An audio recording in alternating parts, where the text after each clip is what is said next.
আসসালামু আলাইকুম। সালতানাত অফ ওমানের রাজধানী মাস্কাটের অন্তর্ভুক্ত কুরুম সমুদ্র সৈকতের পারে বাংলাদেশ এম্বাসি। ওমান বাংলাদেশি প্রবাসীদের হয়রানি ও বিরক্তির কারণ হয়ে দাঁড়াচ্ছে বাংলাদেশ এম্বাসির এলোমেলো ও বিশৃঙ্খল সেবাসমূহ।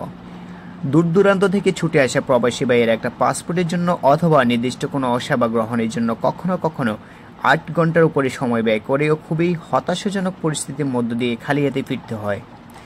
দূতাবাসের বাইরে কয়েকজন দালাল যেন সবসময় সেবাপ্রার্থীদের নিয়ে মাছের বাজারের মতো হইচই ফেলে। দৈনিক 400 থেকে 500 জন প্রবাসী সেবা নিতে এসে অনেকেই ফিরতে হয় শূন্য হাতে, হতাশ আর বিরক্ত হয়ে। ভিতরে টয়লেটের অবস্থা জঘন্য খারাপ। এটা সত্য যে বাংলাদেশ দূতাবাসে কর্মী সংখ্যা কম এবং কাজের চাপ অনেক বেশি, তবে দায়িত্বরত অনেকেই আছেন যাদের ব্যবহার খুবই খারাপ। অবশ্যই সেবাপ্রার্থীদের প্রতি তাদের আচরণ সংশোধন করতে হবে। তবে পাসপোর্ট বিভাগের জন্য মিসেস রওশন আরা পলি নিঃসন্দেহে তার ভালো সেবা প্রদানের জন্য উনি প্রশংসার দাবিদার।